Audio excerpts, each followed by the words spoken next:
Relationships sometimes produce beautiful memories, but for Lauren Johansen, a 22-year-old nursing student at the University of Southern Mississippi, a tragic death would be the outcome.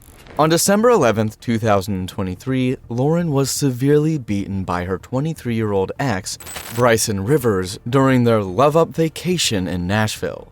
She survived, but with serious bruises all over her body, and her ex was arrested by the police. Rivers spent 4 months in jail, and despite pleas from Lauren's dad to keep him there, he was subsequently released under mysterious circumstances. 9 days after gaining freedom, he killed Lauren. Questions were asked as to why Rivers was let out in the first place, despite his criminal records and history of domestic violence. This is the twisted case of Lauren Johansen, a promising nursing student whose life was cut short by her stalker ex-boyfriend, Bricen Rivers. Bubbly, as she was fondly called, was her dad's favorite. She was the eldest of 4 children born to Lance Johansen, a 58-year-old physician, and Tamela, a 55-year-old woman, both living in Gulfport, Mississippi. Lance always protected his daughter, whom he described as kind and wonderful. However, when she was in high school, she met a fellow student by the name of Bricen Rivers, and they fell in love. Bricen Rivers was a standout player on Lauren's high school football team, and the first person she dated while growing up in Gulfport. But their relationship was a rocky one filled with unpleasant memories. Lauren's family claimed Rivers was obsessed with their daughter and stalked her on and off for years, breaking into her apartment and starting fights with any man she tried to date. By the time Lauren was about to leave for the University of Southern Mississippi, she was already thinking about quitting her relationship with Rivers, but her family was shocked to learn late in 2023 that they had reconciled and she was planning to go on vacation with him. Finally, in December 2023, they went on a love-up vacation to Germantown, a Nashville suburb in Tennessee, where they had fun together. Everything seemed pretty smooth as both lovers visited various recreational sites like the Frist Art Museum on Broadway Street and Topgolf, a popular golf course in the US located near the Cumberland River, before going back to their Airbnb. A few minutes later, they visited a nearby pub where a heated argument ensued. A drunk Bricen accused Lauren of cheating on him with the bartender, and this led him to do the unthinkable. He assaulted Johansen brutally and wouldn't stop despite her pleas. Not only that, he also seized her phone so she wouldn't call for assistance and drove off from the pub with a battered Lauren in it. He drove her home and, right inside the parking lot, started attacking Lauren once again. This time around, he was more fierce than ever. The helpless Lauren was pistol whipped by Rivers and her hair was pulled out in chunks forcefully. For an hour, Lauren was held captive inside the car by Rivers until his mom called. While the call was ongoing, she overheard shouting in the background and knew something was wrong. Immediately after hanging up her son's call, she called the Metro Nashville police and gave them directions to where Rivers and Lauren were, and in a few minutes, they arrived at the scene. What the police would come to see was gory. They found a brutally assaulted Lauren inside Rivers' car. She was visibly traumatized and scantily dressed in just her bra and pants, screaming and banging on the window for help and calling for her father. From the look of things, she was severely beaten, her eye was swollen and partly shut, and there was also a severe laceration on her forehead. Apart from that, the car seats were stained with blood, and the pistol Rivers used in whipping Lauren was also on the floor of the car. Officers wasted no time in arresting Bricen, as he was the prime suspect in this scenario. That night, Lauren was taken to the hospital where she stayed for 2 days receiving medical treatment for her wounds. Meanwhile, Lauren's dad filed a case in a Tennessee court where he testified as a witness against Rivers along with the police officers who were at the scene. Rivers was reprimanded in custody until a formal hearing in March 2024. On Judgment Day, Nashville police officer James Harbin narrated his own side of the story, mentioning that he heard Lauren crying for assistance and observed her kick the car when he approached it. Rivers was also found on top of Lauren when the officer opened the door, and though both of them were covered in blood, Rivers was visibly unharmed. Fortunately, Lauren had recorded the whole incident that took place that night with her phone, and this was used as strong evidence against Rivers.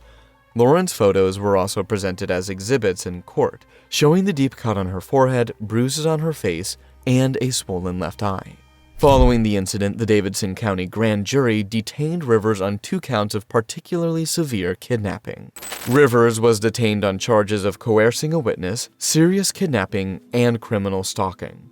He remained in custody for 2 weeks, where his bond was set at $250,000. However, Lauren's father, Lance Johansen, was far from satisfied with the court's decision to grant Rivers bail. He pleaded with the judge to keep Rivers in prison, arguing that his daughter's ex was going to kill her if they let him out. He explained to the Nashville court that it was the 5th or 6th time he had attacked and beat his daughter up during an argument.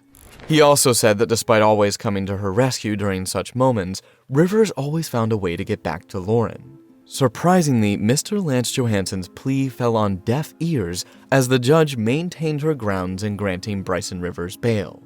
In fact, during a second hearing on April 3, 2024, criminal court judge Cheryl Blackburn lowered Rivers' bond from $250,000 to $150,000, a decision that came as a huge surprise to Lauren's camp. Suspicions arose that the Rivers camp had probably asked for a reduction in the bail bond, twisting the entire case and hastening his release. But apart from the prosecution team, not everyone was in support of lowering Bricen Rivers' bail price, and according to court administrator Bart Pickett, revoking a bond was prohibited by the Tennessee Constitution in all safe capital circumstances. Even the district attorney spokesperson, Steve Hayslip, stated that the office was strongly against Rivers having a smaller bond, but nothing could be done as the judge's decision was final. The new bail was set at $150,000 and approved by Judge Cheryl Blackburn, but with specific conditions. The conditions included Bricen Rivers wearing a GPS ankle monitor and restricting his movement to only Davidson County, Tennessee. He was also instructed to stay away from Lauren Johansen and abstain from using or carrying any weapons. On that note, a Nashville location was arranged for him to stay. On June 4, 2024, the court granted Elite Bonding, the firm that was responsible for Bricen Rivers' bail process, permission to go ahead and post his bond. However, the owner of the film, Bill Tomlinson, argued that he wasn't sure Bricen Rivers could survive in Davidson County without his family, so he chose not to take on the case. A subsequent replacement was made, and on June 5, 2024, Bricen Rivers' bond was finally approved to be posted. 2 firms, On Time Bail Bonding and Brooks Bonding, appeared in court to sign an order outlining the terms of Rivers' bond and the person paying for it. However, Bricen Rivers and his mother came up with the new plea that he should be allowed to live in Mississippi rather than Davidson County, thereby modifying the bail terms. This time around, their request was turned down by the judge. Finally, after 4 months of detention, Bricen Rivers' bail was paid, and he got his freedom. He walked out from the Maximum Correctional Center on Harding Place on June 24, 2024 at 4:05 p.m., 5 minutes after his court order was required. But Rivers left the court without a bonding agent, and this was a breach of the court regulations. Davidson County Chief Deputy Clerk Sloss stated that Rivers was released in that manner because his office neglected to notify the sheriff's office of the terms of Rivers' release. It's a mistake made by someone in our office. Apparently, it seems like the terms specified in the order were not included in the release when it was given to the sheriff. After getting his release document signed by a Brooks bail bonding agent, Bricen Rivers was then taken to get his ankle monitor from Freedom Monitoring Services, a different company from the one the judge had recommended. The reason for this was because Tracking Solutions, the specified company, had already closed. Freedom Monitoring Services, established on June 17, 2024, a week before Rivers was released, had ties with Brooks Bail Bonding, which employed the founder of the enterprise, Nikita Wilhoit. The procedure of setting up the perimeters for Bricen Rivers' ankle monitor was also handled by the company. However, there was another twist to the story. Relying heavily on Bricen Rivers' statement, Freedom Monitoring Services did not set the GPS monitor perimeter to Davidson County. Instead, they set it at Van Cleve, Mississippi, based on what Bricen Rivers told them. What seemed like an oversight turned out to be the beginning of trouble for Lauren and the court as a whole. But this wasn't to be blamed on the company, as they didn't get any information from the court prior to Rivers coming to them. The initial order that contained Rivers' bond requirement had been sent to Tracking Solutions on June 24th and was not in effect when he was brought in. Due to the breaks in communication, Bricen Rivers was freed from jail on June 24th, a day later than the court had mandated, instead of being placed under the supervision of a bonding agent. It wasn't until several days later, when the monitoring company claims to have received the order from the court with bond conditions for the first time, that it found out that Rivers was not permitted to travel outside of Davidson County. 4 days later, on June 28th, everything that had gone wrong was finally revealed. But it was too late because by then, Bricen Rivers had relocated from Tennessee to Mississippi. The first thing that was noted was that Freedom Monitoring didn't get the bail documentation until the following Friday. Moreover, there was no communication until around nighttime when they got in touch with Rivers and told him to come back to Nashville right away so they could install him with a new monitor. Of course, he wasn't going to oblige after escaping from the surveillance of the court. Not minding that he had allegedly broken his bond conditions for days, he was to return to Nashville on June 29th as a result of a problem he had with his ankle monitor, but he didn't. The battery on his ankle monitor had dropped to 6% and needed to be recharged. Prior to this time, a report was sent earlier that day to the Assistant District Attorney by Tracking Solutions, stating that Bricen Rivers had not arrived at the office yet. Soon after, a press statement from the trial administrator and the District Attorney's office indicated that Bricen Rivers was not abiding by the terms of his bond. In Rivers' bond order, the bonding firm was required to surrender the defendant to the custody of the Davidson County Sheriff's Office upon notification by the monitoring company of any violations of the court order. As a result of this report, Rivers was directed to appear in court on July 2nd. On that fateful day at around 10 in the morning, court officials tried to get in touch with Bricen Rivers, but all to no avail, and when they called his mother, who claimed not to have seen him. Meanwhile, according to Freedom Monitoring Services, Bricen Rivers had told them at midnight on July 2nd that he wouldn't be able to make it to court that morning. Rivers soon stopped replying to messages during the day, probably because his ankle monitor's battery had gone off at 10 in the morning. However, it wasn't long before the Hattiesburg Police Department received a call from Lauren Johansen's family that one of them was missing. Lauren Johansen's father had discovered the voicemail that the district attorney sent to his phone that Friday, stating that he was unable to contact Lauren anymore and that he received a text message that didn't appear to be from her. Lauren's dad was further notified around 4 a.m. in the morning of Tuesday, July 8th, that his daughter's Life 360 tracker, a phone app that he and his wife Tamala used to keep tabs on her and their 3 other kids, had been disabled. At the time, one of Lauren's 14-year-old sisters, Caitlin, was staying with her in her Hattiesburg home and had woken up that morning to find the house's front door open, her animals in the yard, and the security camera tossed into a bush. Meanwhile, Lauren was nowhere to be found. Caitlin narrated what she saw to her dad on the phone, who then decided to alert the police immediately. Authorities swung into action, and a full-fledged rescue operation was carried out in search of Lauren Johansen. A day after she was declared missing, the Harrison County Coroner's Office was able to track Lauren's vehicle via OnStar to an isolated cemetery in Gulfport, Tennessee. Bricen Rivers' probation officer and bonding firm were notified of his disappearance after discovering that Rivers had been in Mississippi since June 24th and was using the incorrect company's GPS monitor. Rivers was then issued an arrest warrant from the court for disobeying and breaking the terms of his bond. The tracker he had been wearing indicated that Rivers was last seen on Beach Boulevard in Biloxi, just before its battery went off. Rivers was eventually traced from there, and due to his mysterious disappearance, it was obvious he had been trying to escape. The Hattiesburg Police Department, in alliance with the Sheriff's Office, then conducted a welfare check at the site. While this was going on, one of the deputies spotted Lauren's Chevy from a distance, and when he approached it, he saw Bricen Rivers escaping straight into the woods. Upon getting to where the car was parked, they saw Lauren Johansen's mutilated body wrapped in sheets and garbage bags inside the car's trunk. Immediately, a widespread manhunt involving 55 policemen from 8 various agencies was declared. After 6 hours, they were finally able to entice Bricen Rivers out of the woods at around 11 p.m. We realized early on that the subject still had his cell phone on him, so undercover officers were able to, through text message, have Rivers believe that he was corresponding with a friend, and we were able to lure him out of the woods, said Harrison County Sheriff Matt Haley. Lauren's father, Lance Johansen, was at the site and helped the police remove his daughter's shattered body from the back of her car. Bricen Rivers was then booked into the Harrison County Jail at 1 a.m. on Thursday, 11th of July, 2024, where he remains on a $1 million bond, charged with first-degree murder, possession of a controlled substance with intent, trafficking in a controlled substance, aggravated kidnapping with a deadly weapon or object, tampering with physical evidence, and larceny. Lauren Johansen was later buried on Saturday, the 13th of July, 2024.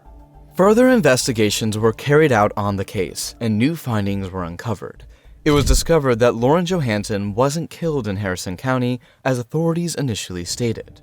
A joint investigation between the Forest County Sheriff's Office, the Harrison County Sheriff's Office, the Hattiesburg Police Department, and the Petal Police Department led to the discovery that Lauren was killed in Forest County and her body transported to Harrison County to be buried by Bricen Rivers. Forest County Sheriff Charlie Sims pointed out that in the initial investigation and arrest of Rivers, authorities believed she was killed in Harrison County. Initially, Harrison County recovered the body, arrested the suspect, and it was thought that the crime possibly was committed down there, said Charlie Sims. However, as the investigation went on, Charlie Sims said new details suggested that the murder possibly happened in Forest County. Since that time, more and more evidence has come to light, and indicators are that the actual murder occurred in Forest County, said Sims. He added that the crime also crossed some jurisdictional lines, with some aspects of the investigation pointing to Hattiesburg and some pointing to Petal, as well as all the other things that took place in Harrison County. We're in the process of finalizing all of that, but it looks like it will be brought back to Forest County. In that regard, we've had some discussions with the district attorney, and the thinking is that we take a task force to this investigation because of the different jurisdictions. Furthermore, he stated that the sheriff's office would be responsible for bringing in all the evidence and casework that has already been done and putting it into a presentation for the district attorney's office in a format where the timeline is laid out, as well as all the evidence that was collected, including the evidence that points to Rivers being the suspect. When asked about how difficult it can be with a crime that crosses different jurisdictions, including outside of the state into Tennessee, Charlie Sims emphasized that communication amongst each agency is key. It becomes a little bit more complicated. The main thing is making sure that there's a good line of communication, that there's a little bit of redundancy there. Each agency is keeping up with their evidence, we're getting copies of that and laying everything out, putting it into a presentable form for the prosecutors so that we end up with a conviction and bring closure to this for the family and bring the individual to justice on it. Meanwhile, he also called for public assistance that would make the investigation process easier for all the agencies involved. This is a crime that occurred. There are some holes we would love to get filled. In today's age, there are cameras everywhere. We have reached out to as many as we know of, but there are others that may be able to look at their camera system, get a glimpse of the suspect, the vehicle, anything that may give us just a little bit more to work with. We would encourage the public to reach out and let us know. Any help, anybody who thinks that they saw something on this particular day related to this crime, please give us a call. Let us come out and talk to you and see if there's relevance to it. However, Robert Johansen, the father of the deceased, feels that his daughter's death may have been avoided if there hadn't been a few legal blunders in Nashville. The case indeed brought about a lot of questions on why Bricen Rivers was freed even after his bond stated that he was prohibited from being released after 4 p.m., or on why the tracking firm wasn't informed on whether the bond company was aware of Rivers' bond terms. Other questions as to why Rivers was taken to another bond company instead of waiting for the court-ordered tracking firm to open the following day were also asked. But all in all, it was too late for poor Lauren and her family. Soon after Lauren's case was brought up, the Tennessee General Assembly established the Debbie and Marie Domestic Violence Protection Act in order to protect individuals like Lauren Johansen. The law bore the names of Debbie Sisko and her daughter Marie Varsos and went into effect on July 1, 2024, mandating the installation of GPS monitors as a condition of release pending trial for certain individuals who are charged with domestic abuse. While monitoring is necessary, it doesn't seem like GPS monitoring firms need to meet any requirements or norms in order to collaborate with the courts at this time. The law originated from a case that occurred in 2021, where Varsos' estranged husband killed Sisko and Varsos in Nashville. However, Varsos reported her spouse to the police prior to her death, saying that he had choked her and threatened her with a gun. Thereafter, the women's names were included in a law as a way of offering some form of hope to victims of domestic abuse. But Robert Johansen, however, feels that his daughter's case was a failure of the system. And according to him, he said that he had put his trust in the Nashville law enforcement system, and they assured him that the suspect, Bricen Rivers, would not be able to get out of bond and that they would let him know if there was going to be a bond hearing or not. Robert Johansen further said that he didn't have an immediate opportunity to listen to the voicemail informing him of Rivers' release on June 28th, but when he heard the news on July 1st, he was totally surprised. According to Robert, he had called his daughter, Lauren, when she was still alive to inform her, but she was already informed about Rivers' release and the attempt for him to get an ankle monitor, which did turn into a really big mess. This made both her and her father terrified because they knew he was definitely going to come back to hurt her, only to discover that she was nowhere to be found, which led to her passing out because of that mistake. Before her untimely death, Lauren Johansen desired to work as a nurse practitioner in order to provide medical care. According to her father, she was a genius, smart and wonderful woman with a heart of gold. She had wanted to be like her mom and also wanted to start an animal rescue in the future. Indeed, they had lots of memories, from fishing off the family's dock when she was just 2 years old to the smiles she brought to the faces of people around